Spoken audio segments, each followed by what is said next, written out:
अरिहंतों को नमस्कार, श्री सेठों को नमस्कार, आचार्यों को नमस्कार, उपाध्यायों को नमस्कार। जग में जितने साधु गण हैं, जग में जितने साधु गण हैं, उनको वंदो बारे बारे अरिहंतों को नमस्कार, श्री सेठों को नमस्कार। अनंत ज्ञानी अनंतदर्शी शासनेश तीर्थेश तीर्थंकर प्रभु महावीर स्वामी जी को कोटि कोटि वंदन करने के पश्चात एकाव अवतारी विश्व प्रतिज्ञाधारी चर्चा चक्रवर्ती अखंड ब्रह्मचारी आचार्य सम्राट पूज्य श्री जयमल जी महाराज साहब को कोटि कोटि वंदन।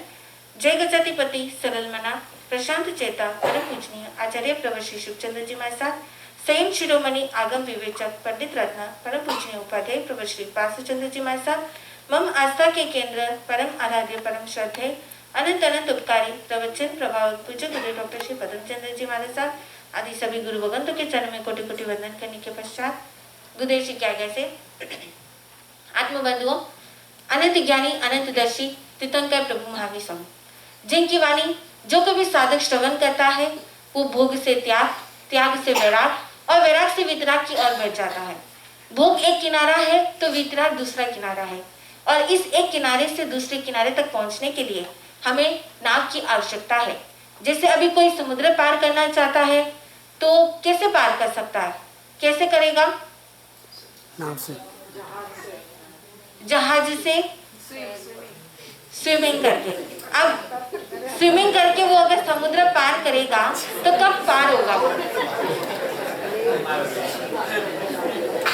बंधुओं, स्विमिंग करके भी जा सकता है, लेकिन समय के अंदर आज पहुंचने वाला कब पहुंचेगा पता नहीं, वो कब पहुंचने वाला है। हमें अगर समुद्र एक इस भोग के किनारे से अगर उस वितराग के किनारे तक जाना है तो भगवान ने दो नाव बताई है, एक है त्याग और दूसरा है वैराग।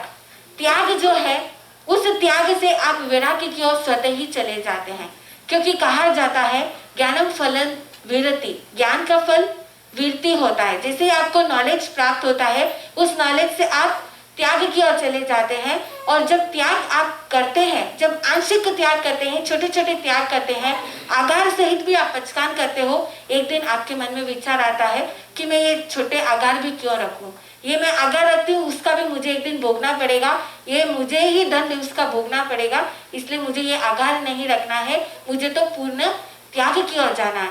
तब उस समय वो छोटे त्याग से ही वो आगे जाकर बड़े त्याग की ओर बढ़ जाता है।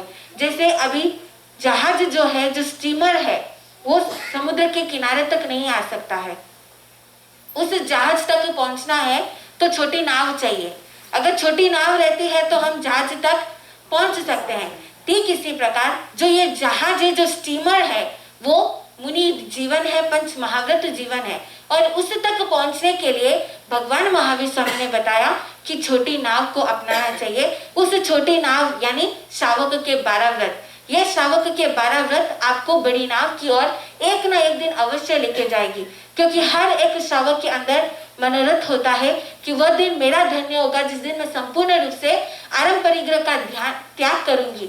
दूसरे मनोरथ के अंदर वो श्रावक चिंतन करता है कि वह दिन मेरा धन्य होगा जिस दिन मैं संयम जीवन को स्वीकार करूंगी, और तीसरे मनोरथ के अंदर वो श्रावक चिंतन करता है कि वह दिन मेरा धन्य होगा जिस दिन मैं अंतिम समय में सर्व पापों की आलोचना करके वहां पर संतारस लेखना करके पंडित मरण को प्राप्त करूंगी।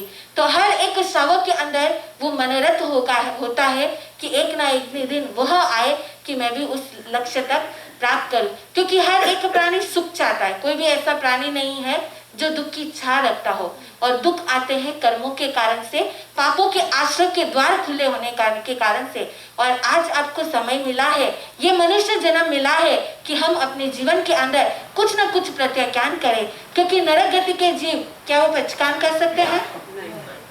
देव गति के जीव नहीं कर सकते। तिर्यंच गति के जीव नहीं कर सकते। कितना प्रत्याख्यान कर सकते हैं? नरक और देव गति के जीव वो जिन वाणी श्रवण करने के बावजूद भी वो जीवन के अंदर उतार नहीं सकते, प्रैक्टिकली उसको फॉलो नहीं कर सकते हैं। तिर्यंच गति के जीव वो जिन वाणी का श्रवण करके आंशिक रूप से ही उतार सकते हैं। जिस समय भगवान का समुचरण लगता है उस समय 3 गति के जीव मौजूद होते हैं, देव गति, मनुष्य गति और तिर्यंच गति। तीनों गति के जीव मौजूद होते हैं, लेकिन जो फ्रूट जो मिलता है सबसे ज्यादा किसको मिलता है? मान मनुष्य को मिलता है। मनुष्य ही वो योग्यवान है जो भगवान की वाणी को सुनकर पूर्ण रूप से अपने जीवन के अंदर उतार सकता है। तिर्यंच ये जो श्रावक के 12 व्रत है, उस 12 व्रत में से 11 व्रत तिर्यंच भी अंगीकार कर सकते हैं, लेकिन जो मनुष्य जन्म के अंदर जो संयमय जीवन है वो सिर्फ मनुष्य जीवन में ही हम प्राप्त कर सकते हैं, अर्थात तिर्यंच संयम को अंगीकार नहीं कर सकते। जो भगवान की वाणी है उसको पूर्ण रूप से प्रैक्टिकल लाइफ के अंदर नहीं अपना सकते हैं। इसीलिए ये मनुष्य जन्म हमें बहुत ही दुर्लभता से मिला है। आज हमें मिला है और वापस कब मिलेगा हमें कोई गारंटी नहीं है, हमें कोई भरोसा नहीं है। और इतने भोग के अंदर हमने कितने पाप किए हैं, ना जाने कितने पाप किए हैं, और वो पापों का कनेक्शन हमारी आत्मा के साथ रहा है। और अब ये सुनहरा अवसर आया है, हमारी आत्मा की पुनवानी जगी है कि आज हमें उस त्याग व्रत प्रत्याख्यान की ओर बढ़ने का सुनहरा अवसर मिला। तो इस 12 व्रत के अंदर जो आपको कल बताया था, सबसे पहला व्रत श्रावक के 12 व्रतों के अंदर सबसे पहला व्रत क्या है? प्राणातिपात विरमान व्रत, यानी प्राणातिपात प्राणों का अतिपात करना, उसका विरमान, विरमान का अर्थ होता है वीरति करना, उसको छोड़ देना, उसका त्याग करना। तो पहले व्रत के अंदर त्रस्त जीवों को मारने की बुद्धि से, इंटेंशन से, यानी प्लानिंग करके नहीं मारना, या इसमें स अपराधी को छोड़कर निरपराधी को अखुट की बुद्धि से नहीं मारना। तो ऐसे पहले व्रत के अंदर जो कल आपको बताया था, पहले व्रत अंगीकार करने के बाद जीवन के अंदर जो भी नियम लेते हैं, नियम लेने के बाद जरूरी है कि उस नियम को दृढ़ता से पालन करना। अगर हम दृढ़ता से पालन नहीं करते हैं, मन के अंदर भी थोड़ा सा भी मन चलित हो जाता है, तो एक दिन वो अतिक्रम से अनाचार की ओर बढ़ जाते हैं। जो भोग के जो भी हम पचकान लेते हैं, उस पचकान को ब्रेक करने के 4 स्टेजेस बताए हैं। पहला है अतिक्रम, व्यतिक्रम, अतिचार और अनाचार। आप लोग काफी बार सामयिक में पढ़ते समय भी बोलते हैं, क्या बोलते हैं? सामयिक में अतिक्रम, व्यतिक्रम, अतिचार, अनाचार कोई दोष लगा हो तो इच्छामि दुक्रम। तो उसका अर्थ क्या है? क्या है अतिक्रम? अतिक्रम यानी मन के अंदर इच्छा उत्पन्न होना, उसको कहते हैं अतिक्रम। व्यतिक्रम उस इच्छा की पूर्ति करने के लिए उसकी तैयारी करना, वो है व्यतिक्रम।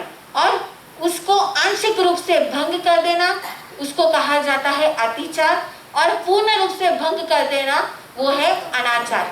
तो जब स्टार्ट होता है कोई भी हम पचकान को तोड़ते हैं, तो उसके पहले ये सारे स्टेजेस होते हैं, उसी के बाद ही वो प्रत्याख्यान भंग होता है। तो शुरुआत कहाँ से होती है? मन के अंदर वो तोड़ने की इच्छा उत्पन्न होना, उसी से शुरुआत होती है।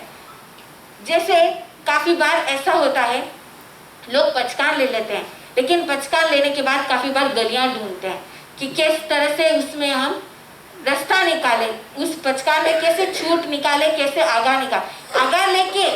आगा लेकर पचकान लेते हैं, फिर भी उसमें गलियां निकालेंगे। ऐसे ही एक बार एक मुनिराज प्रवचन दे रहे थे, प्रवचन के पश्चात सामूहिक प्रत्याख्यान दिया था। तो सामूहिक प्रत्याख्यान के अंदर मुनिराज ने सबको कहा कि आज भोजन में ऊपर से नमक नहीं लेना। तो सभी लोगों ने हाथ छोड़ा था। वहीं पर एक छोटा सा बालक भी था, अपनी माँ के साथ आया था। तो जब मुनिराज ने कहा कि भोजन में ऊपर से नमक नहीं लेना, तो वो बच्चा भी साथ में हाथ जोड़ लिया और पचकान ले लिया कि आज मैं भोजन में ऊपर से नमक नहीं लूंगा। तब मम्मी उसको इशारा करती है, देखती है ये क्या कर रहा है, तो भी वो पचकान ले लेता है। अब घर में जाता है, भोजन करने के लिए बैठा है। देखना आप जीवन के अंदर जब भी आप कोई भी पचकान लोगे तो निश्चित रूप से आपको पचकान की परीक्षा के लिए आपके उसी समय वो सामने वो चीज उपस्थित होगी। आपने आज एक दिन के लिए लिया होगा तो एक दिन के अंदर ही वो चीज आपने ऐसे देखने में आपको सालों साल हो गए होंगे, लेकिन जब पचकान लोगे तो इमीडिएट वो आपके सामने आएगी। क्यों आती है? आपकी परीक्षा करने के लिए कि आप कितने स्ट्रांग हो। वो नेचर भी आपकी परीक्षा करता है, वो प्रकृति भी आपकी परीक्षा करती है कि आप कितने स्ट्रांग हो। अब उस बालक ने नियम लिया था कि मैं आज भोजन में ऊपर से नमक नहीं लूंगा। घर जाता है, घर जाने के बाद जब भोजन करने बैठता है तो जो संजोग उसकी माता जी आज भोजन के अंदर सब्जी में वो नमक डालना भूल जाती है। अब वो भोजन करने बैठा, पहला कवल लिया, खाया तो देखा नमक नहीं है और सीधा नमक नहीं था। तुरंत मम्मी को बोलता है मम्मी मुझे नमक दो। अब उस समय मम्मी बोलती मैंने पहले ही तुझे इशारा किया था तू पचकान मत ले, लेकिन तूने पचकान लिया, मैं नमक नहीं दूंगी। तूने आज पचकान लिया है मुनिराज से हाथ जोड़कर कि तू मुझे आज ऊपर से मैं नमक नहीं लूंगा, तो तुझे आज स्ट्रांग रहना है, तुझे ऊपर से नमक नहीं लेना है। वो बच्चा जिद करता है आप मुझे नमक ला के दो। फिर माँ वो क्या होती है, माँ का दिल बड़ा होता है, बच्चे जो भी कहते हैं आखिर उसके आगे उनको झुकना पड़ता है। माँ ने नमक ला के दिया और वो भोजन में सब्जी में नमक मिक्स करके वो खा लेता है। उसी समय जोग संजोग वहां पर जो मुनिराज ने पचकान कराया था वही मुनिराज घर पे गोचरी के लिए आते हैं, सुपात्र दान का उनको अवसर मिलता है। तो जैसे ही मुनिराज पधारते हैं उस समय वो माताजी बोलती है देखिए देखिए आपके छोटे श्रावक जी ने आज आपसे नियम लिया था कि वो ऊपर से नमक नहीं लेगा और उसने नमक ले लिया, आज उसने पचकान तोड़ दिया है। तो छोटा श्रावक जी आके बोलता है मुनिराज को नहीं नहीं नहीं मैंने पचकान नहीं तोड़ा है, मैंने आपने जो नियम दिया है वो मैंने नियम को पालन किया है। तो माँ बोलती है झूठ मत बोल, कम से कम गुरु महाराज के सामने तो झूठ मत बोल। तो वो छोटा बालक बोलता है मैं झूठ नहीं बोल रहा हूँ गुरुदेव, वो मम्मी झूठ बोल रही है। तो मुनिराज ने पूछा मम्मी कैसे झूठ बोल रही? मैंने ऊपर से नमक नहीं लिया, मैंने क्या किया था पहले कटोरी के अंदर नमक डाला था और ऊपर से सब्जी डाली। तो पचकान लेने का तात्पर्य क्या था वो तात्पर्य नहीं मालूम। उस समय वो छोटा सा बालक कहता है कि मैंने ऊपर से नमक नहीं लिया, मैंने तो नीचे से नमक लिया। तो ये पचकान लेने के बाद उसमें कैसे गली निकालने की बात ये होती है। जिस समय आपका मन दृढ़ नहीं होता है तो उस समय ये ऐसी स्थिति होती है। तो चाहे कुछ भी हो उस समय आपको यह जानना जरूरी है कि जो भी हम नियम लेते हैं उस नियम लेने के पीछे तात्पर्य क्या है, हमारा लक्ष्य क्या है। क्योंकि अगर लक्ष्य नहीं जानोगे तो आप उस पचकान का पालन दृढ़ता से नहीं कर पाओगे। ऊपर से नमक नहीं लेना उसका प्रयोजन था कि रस परित्याग, जैसे भी भोजन में जो भी आए उसको संभाव पूर्वक आना, वो रस परित्याग तप करना वो लक्ष्य था, लेकिन वो लक्ष्य भूल जाते हैं। तो ये 4 स्टेजेस बताए गए हैं, अतिक्रम, व्यतिक्रम, अतिचार और अनाचार। तो जब हम पचकान करते हैं अतिचार तक जब होता है तब तक आपका व्रत भंग नहीं होता है। ये अतिचार जो भी होते हैं उसका हम प्रतिक्रम के अंदर शुद्धिकरण कर सकते हैं। जैसे कितने हैं अतिचार? 99 अतिचार बोलते हैं आप लोग। तो ये 99 अतिचार श्रावक के 12 व्रत के बताए गए हैं। इन अतिचार में आपका व्रत भंग नहीं होता है, उसमें व्रत का दोष लगता है जो प्रतिक्रमण के द्वारा शुद्धिकरण हो जाता है। लेकिन जब अनाचार होता है तब व्रत भंग हो जाता है। तो उस अतिचार में ही अगर हम स्टॉप हो जाते हैं तो अनाचार की स्थिति नहीं आती है। इसलिए श्रावकी के 12 व्रतों के अंदर जो पहला व्रत कल आपको बताया था उसके 5 अतिचार बताए गए हैं। सबसे पहला आता है बंदे। बंदे का अर्थ होता है किसी को भी कषाय के द्वारा या अति आवेश या अति क्रोध के द्वारा किसी को भी बांध देना, किसी को हाथ पैर बांध देना। अब जैसे कोई पशु होते हैं, पशु अब वो कहीं उधर उधर ना चले जाए वो बांधते हैं, वो स्थिति वो परिस्थिति अलग है। लेकिन किसी को आवेश में आकर गुस्से में आकर किसी के हाथ पैर को बांध देते हैं तो ऐसा नहीं करना, जैसे चंदन बाला के साथ में किया गया था। आप लोग को मालूम है चंदन बाला के साथ में किस तरह से किया गया था। 3 दिन तक उसके हाथों में हथकड़ियां, पैरों में बेड़ियां और बाल मुंडन किए गए थे। तो इस तरह से ऐसे जो आवेश के अंदर जो किया जाता है वो माना जाता है। इससे आपका व्रत भंग नहीं होता है, लेकिन व्रत के अंदर दोष लगता है जो हमें प्रतिक्रमण के अंदर शुद्धिकरण करना चाहिए। उसके बाद आता है वहे। वहे के अंदर वध करना, किसी को मारना, किसी को पीटना। अब जानबूझकर इंटेंशनल पूर्वक जो मारा जाता है, जैसे वर्णन आता है कोनिक राजा का। कोनिक राजा जो अपने ही पिता को, जिस समय उसे लगा कि उसके पिताजी उसे राज्य नहीं दे रहे हैं, तो उसे लगा कि उसके पिताजी बहुत ज्यादा राज्य के प्रति उनको मोह है, बहुत ज्यादा लालसा है, तो उस समय वो अपने ही पिताजी को बंदी बना देता है और बंदी बनाकर रोज 500 की कोड़ी की मार अपने पिता को मारता है। तो ऐसे जो वध किया जाता है वो वध उसको वहे के अंदर लिया जाता है। आगे आता है छवि छेय। छवि छेय के अंदर अपने अंगोपांग का छवि छेद करना। जैसे घर के अंदर किसी की बच्ची होती है, बच्चे का जन्म होता है, तब उसके कान में छेद करते हैं, उसके नाक में छेद करते हैं।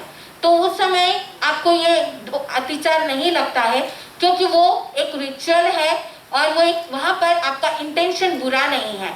छवि छेय के अंदर द्वेष बुद्धि से किसी के अंगोपांग का छवि छेद करना, कट या उसको मारना पीटना आदि, उसके अंग को विच्छेद कर देना, ये उसके अंदर आता है।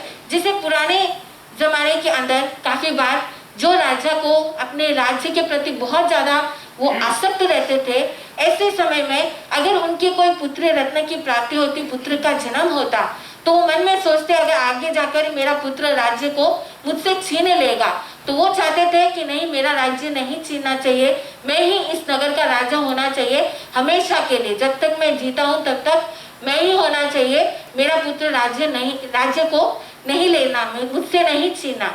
तो उस समय वो क्या करते, जैसे ही पुत्र का जन्म होता तुरंत उसके अंगोपांग का छेदन कर देते, या उसके अंगूठा काट देते, या कान काट देते, या कुछ न कुछ उसके अंग का छेदन कर देते। छेदन करने के पीछे उनका लक्ष्य यह था क्योंकि राजा वही बन सकता था जो पूर्ण अंगी होता है, यानी पूरे अंग वाला होता है, वो ही जाकर राजा बन सकता है। अगर किसी भी शरीर के एक भी अवयव अगर पूर्ण नहीं होते हैं तो वो राजा नहीं बन सकता है।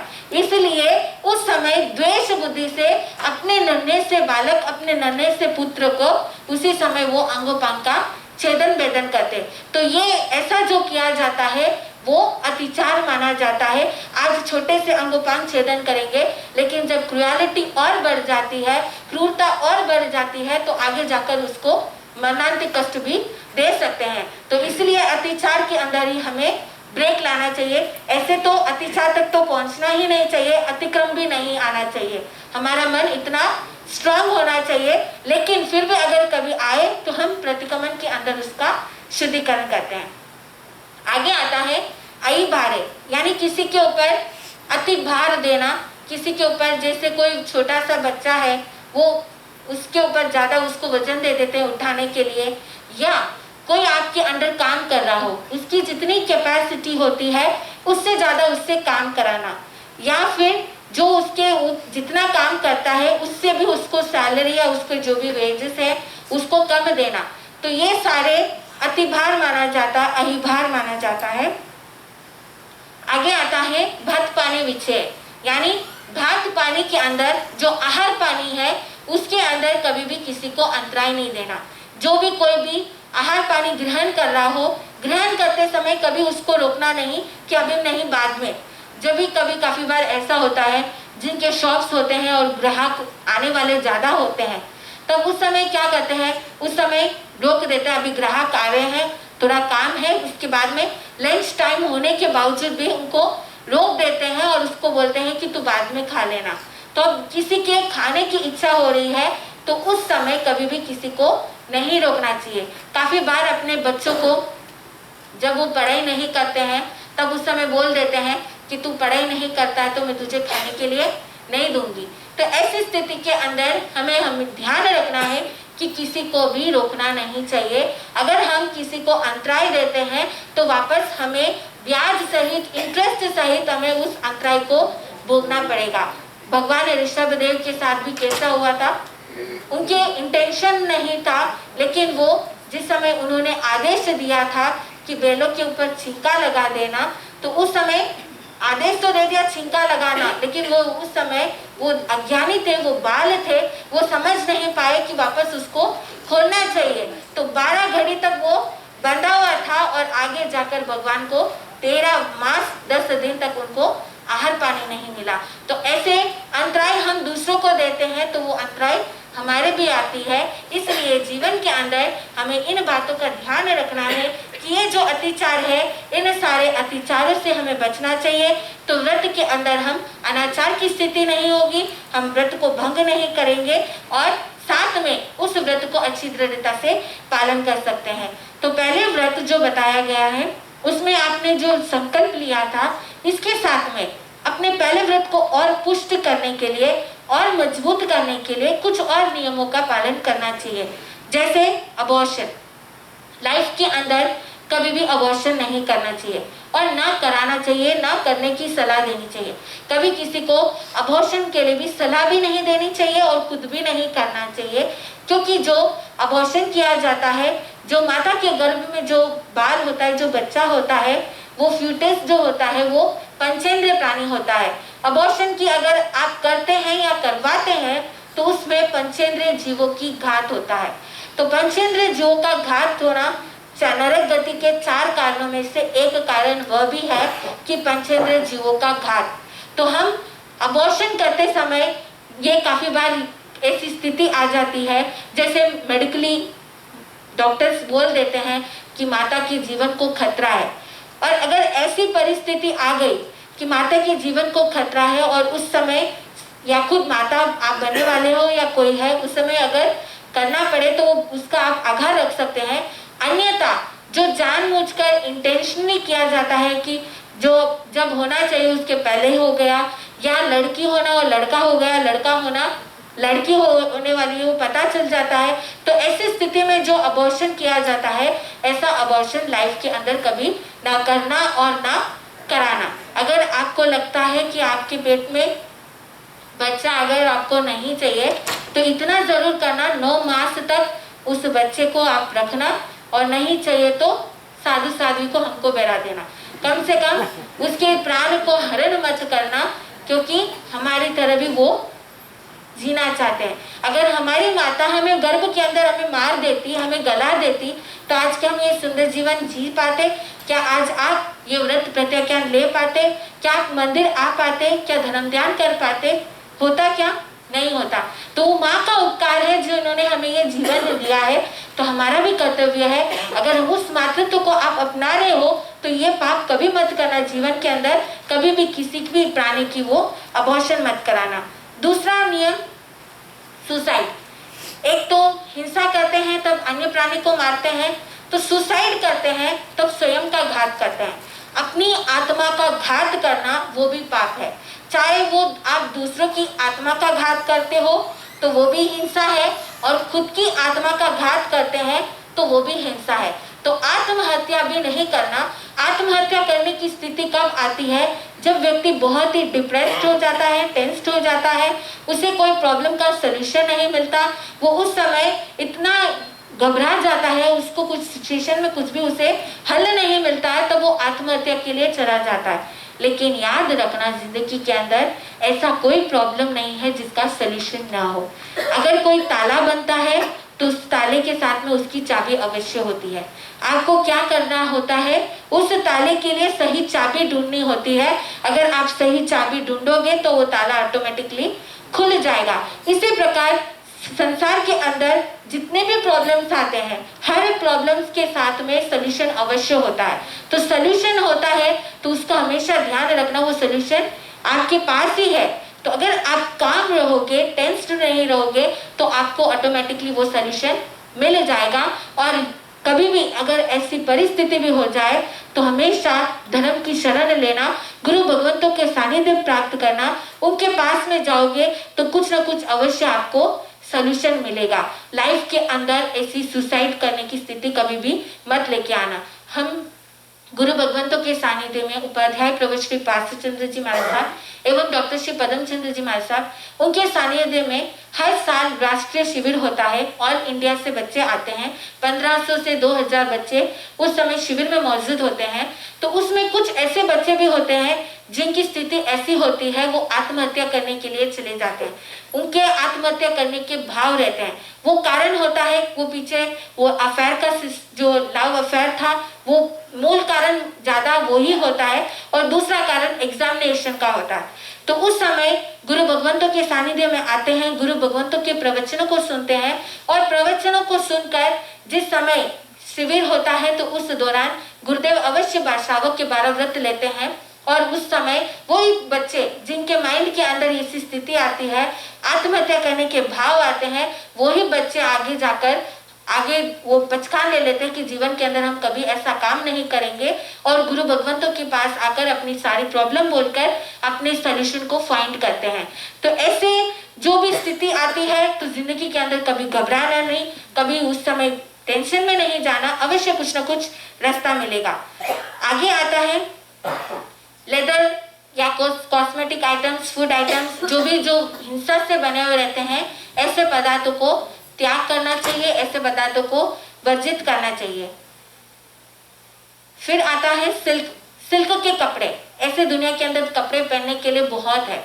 जो सिल्क के कपड़े हैं, एक साड़ी आदि अगर बनाना होता है तो उसमें लाखों कीड़ों की, सिल्क वॉर्म्स की हिंसा होती है।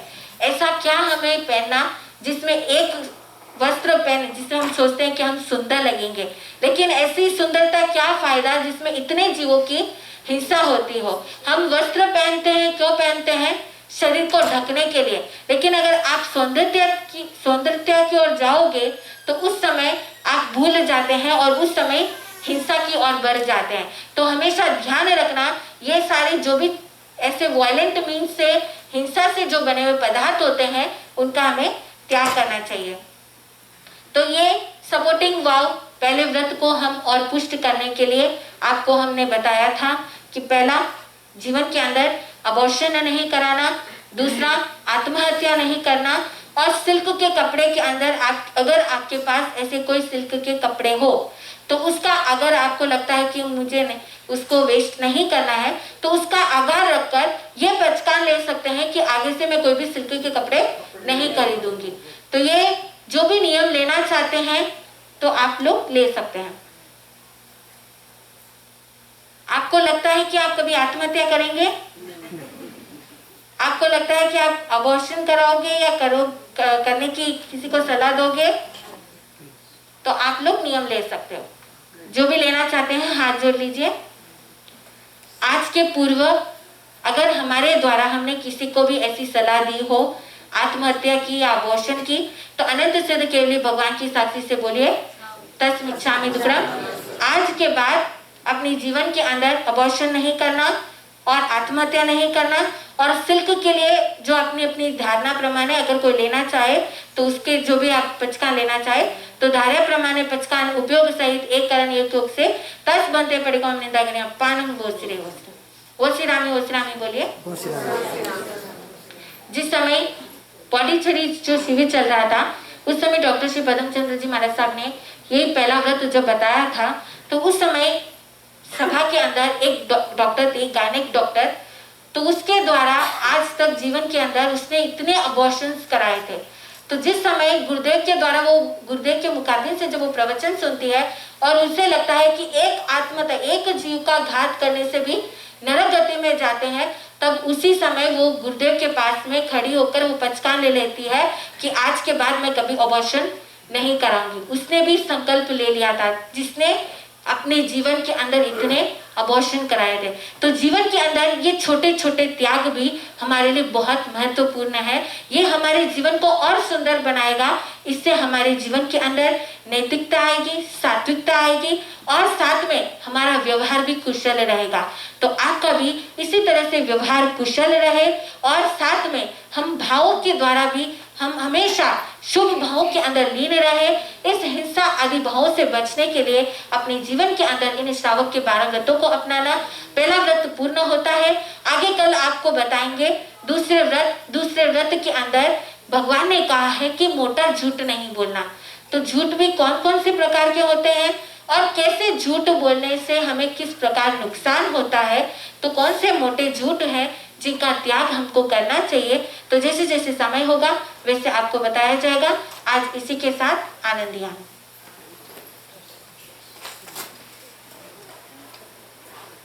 किसी को कोई प्रश्न पूछना हो तो 2 मिनट, 2 प्रश्न कोई पूछना चाहते हैं?